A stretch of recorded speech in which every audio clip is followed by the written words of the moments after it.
Hi, I'm Madison. I'm 32, a marketing executive, and what I'm about to share still breaks my heart every time I think about it. Life has a way of testing us, doesn't it? 6 years ago, I had everything: a loving husband, Daniel, our beautiful daughter, Megan, and what I thought was a supportive extended family. Now, I sit in my home office, surrounded by reminders of a life that feels like a distant dream. You need to get out more, honey. Nayeli's been trying to drag you to that new wine bar forever, Daniel said during one of our friendly catch-ups. That's what we are now, civil, even caring. We didn't end because we stopped loving each other. We ended because sharing the same space where Megan's laughter used to echo became unbearable. She was only 5 when cancer took her. My best friend and co-worker, Natalie, always checks in. I know you've got that big pitch tomorrow, but can we meet for coffee? I could use a friend right now. She's been my rock since day one. Every night before bed, I open Megan's memory box.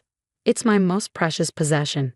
Inside are treasures: the tiny hospital bracelet from her leukemia diagnosis, her favorite teddy bear, Mr. Snuggles, who stayed by her side through every treatment, and her drawings from Good Days. "Mommy, this is us in space," she'd say, pointing to colorful scribbles of us as astronauts. I kept every single one. "You're dwelling too much in the past, Madison. It's not healthy," my mother-in-law, Olivia, often reminds me. She's been challenging from day one. When Daniel first introduced me, she said, "A marketing executive, dear." I hoped Daniel would marry someone more established.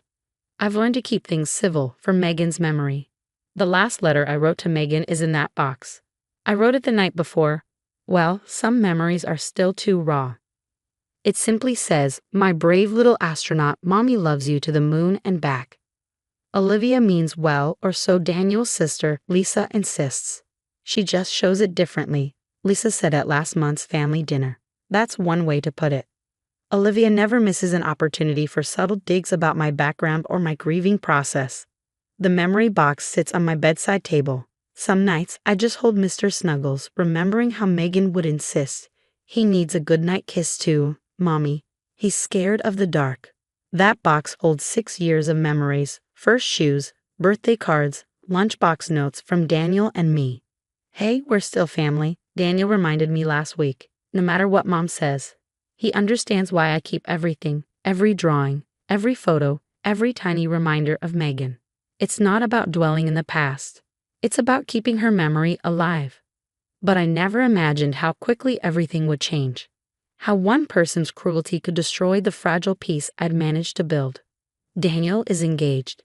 Caroline is just perfect, from the Anderson family, you know, Olivia announced at Sunday dinner, her voice dripping with satisfaction. My stomach twisted, but I managed to smile. Caroline looked uncomfortable but polite. "We should clear out some of the old things, don't you think? Make room for new memories," Olivia added, her eyes fixed on me. "It's been 2 years, Madison. Time to move forward." Lisa, bless her, spoke up. "Mom, that's enough. Everyone grieves differently. Grieving is one thing, but this shrine you're keeping, it's not healthy. Caroline will be part of the family now. She doesn't need constant reminders of, well, you know." "My daughter's memory isn't something to be packed away, Olivia," I said, my hands trembling under the table. The tension only grew. Every family gathering became an obstacle course of subtle jabs and well-meaning suggestions. "Have you considered therapy, dear? All these mementos, it's becoming concerning." Then came the Tuesday I'll never forget. Walking into my house after work, something felt off. The spare key, the one I'd given them for emergencies, sat on the kitchen counter. "Natalie, something's wrong," I said, my voice shaking as I raced upstairs. "Someone's been in my house." When I reached Megan's memory box, my heart stopped. Where her carefully preserved treasures had been, there was destruction. Megan's drawings were shredded. Her favorite teddy bear, Mr. Snuggles, was torn apart, stuffing strewn across the floor. Her letters, photos, her tiny hospital bracelet ruined beyond repair. Then I heard the front door. "Madison," I let myself in. "We need to talk about all this clutter," Olivia announced, standing in the doorway with a spare key in hand, looking disgustingly pleased with herself. It had to be done, for everyone's sake. You did this? How could you?" My voice didn't even sound like my own. "Caroline shouldn't have to compete with ghosts. Daniel needs to move on." You need to move on. I'm doing you all a favor. Those were my memories of my daughter. I was screaming now, tears streaming down my face. Oh, don't be so dramatic. They were just things, unhealthy attachments, really. Caroline deserves a fresh start with Daniel, without all this baggage. Just then, Lisa burst through the door. I called her right after Natalie. Her face went white as she saw the destruction. Mom, what have you done? Lisa whispered, horror lacing her voice. What needed to be done? Someone had to take charge of this situation. Olivia replied coldly, her tone matter of fact. Caroline's family has standards. We can't have all this emotional mess. I collapsed next to the shredded memory box, clutching what remained of Mr. Snuggles. 6 years of precious memories, violated by a woman who thought she had the right to erase my daughter. Get out. My voice was quiet but firm. Get out of my house. Now. Olivia sniffed, unbothered. You'll thank me later. This is for the best. Natalie crouched next to me, snapping photos of the destruction. We're documenting all of this, honey. Every single piece. Lisa's voice shook as she made the call. Daniel, you need to come over. Now. When Daniel arrived and saw the destruction, his face cycled through shock, anger, and disbelief. Oh my God, Megan's things, he whispered. Madison, I'm so sorry. Your mother used the emergency key, Lisa said quietly. She destroyed everything. She's gone too far this time. Daniel's hands trembled as he knelt beside the wreckage. These were our memories of our daughter. Lisa pulled us aside while Natalie continued photographing. Her voice was low but urgent. There's something else you both need to hear. She held up her phone. I've been recording Mom's conversations for months. I knew something wasn't right. The first recording played Olivia's voice, cold and calculating. Once Daniel marries Caroline, we'll have access to the Anderson fortune. The charity books won't matter then. What charity books? I asked. The Children's Cancer Foundation she chairs, Lisa explained. I found discrepancies. Large ones. She's been siphoning money for years. Daniel sank into a chair, his face pale. The foundation Megan was treated through. Lisa nodded grimly. That's not all. Listen to this. The next recording chilled me to my core. Caroline's family money will solve everything. Just need to get rid of all traces of that dead kid first. Madison's been holding on to Daniel with that memory box. I think I'm going to be sick, Daniel muttered, burying his face in his hands. Just then, Caroline walked in, looking for Daniel. Her face went pale at the sight of the destroyed memory box, then even paler as the recordings continued to play. Is that Olivia? Talking about using my family's money? Caroline asked, her voice shaking. Caroline, I can explain, Daniel began. No need. Caroline slipped off her engagement ring and placed it on the table.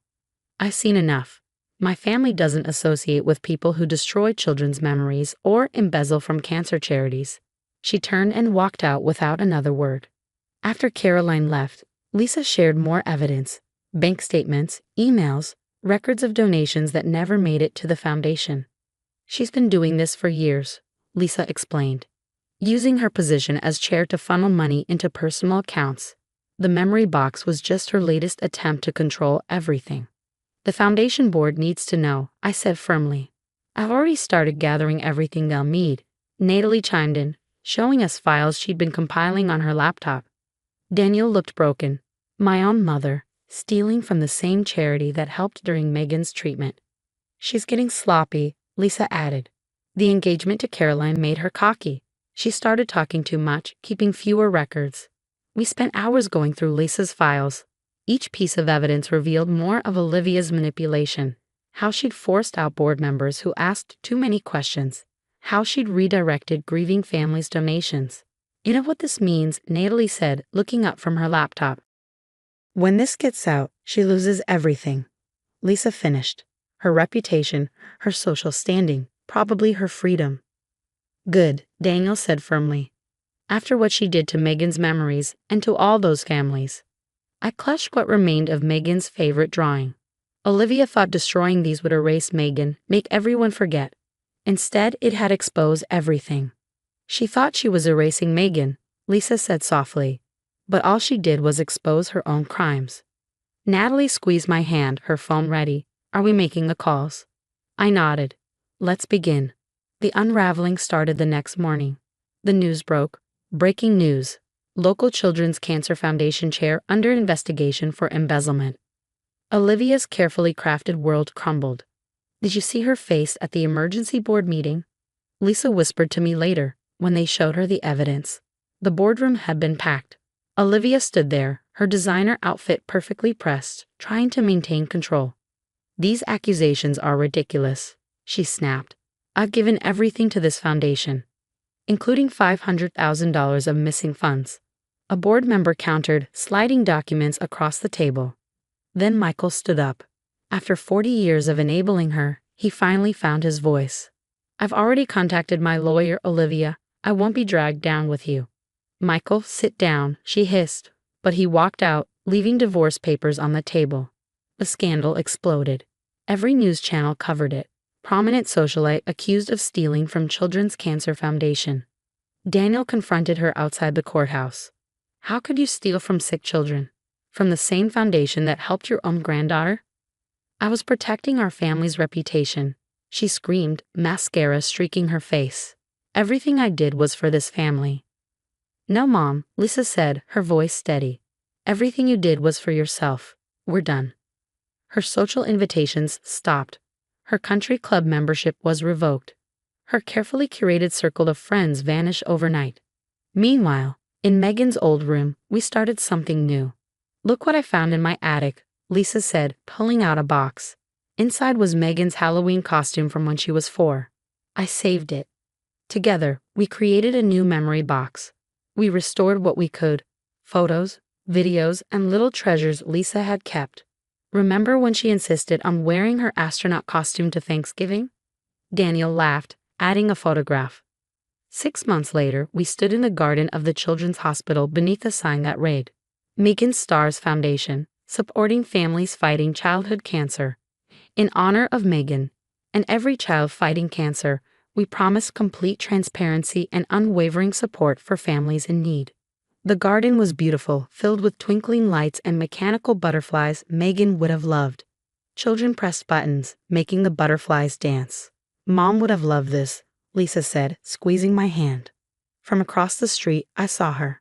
Olivia stood alone, watching the celebration through the fence. Her designer clothes had been replaced with something plain. Her empire was gone. She raised her hand, trying to wave. Daniel saw her too. Without a word, we turned away, focusing instead on a little girl in a wheelchair pointing excitedly at a butterfly. Look, Mommy, it's dancing, the child squealed. I smiled, touching the locket I wore, the one photo of Megan I had managed to save. Yes, sweetheart, just like the stars. The foundation thrived. My career soared. Most importantly, Megan's memory lived on, not in a box that could be destroyed, but in the laughter of children finding joy in their hardest battles. As for Olivia, last I heard, she spends her days alone in a small apartment, watching through windows as life goes on without her. Her calls go unanswered. She's uninvited to family events, a fitting punishment for someone who tried to erase a child's memory.